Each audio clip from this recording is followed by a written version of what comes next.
মাশাআল্লাহ, কোন নেতার ক্ষমতা আছে এত বড় কথা দেওয়ার? আমিরে জামাত কথা দিয়েছেন এই ঐক্যবদ্ধ বাংলাদেশ সরকারের জোট ক্ষমতায় আসলে তিনি মা বোনদের জন্য এমন সরকার গঠন করবেন যেখানে মা বোনরা রাত 11টার সময় বাইরে চলতে সেফ ফিল করবে। বলেন মাশাআল্লাহ। কোন নেতার ক্ষমতা আছে? কোন নেতার ক্ষমতা আছে এত বড় কথা দেওয়ার? নাই, কারণ তারা নিজেরাই সন্ত্রাসী পালে, নিজেরাই মা বোনদের উপরে হামলা করে না?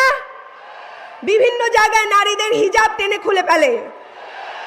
এইরকম সাহস বাংলাদেশে যাতে আর কেউ না করতে পারে তার জন্য আমার মা বোনেরা ঐক্যবদ্ধ থাকবেন ইনশাল্লাহ।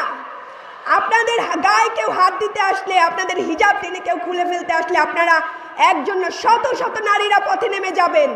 শুনেন, হযরত শিফা রাদিয়াল্লাহু তাআলা আনহু ছিলেন, তিনি বাজার কমিটির পরিদর্শক ছিলেন।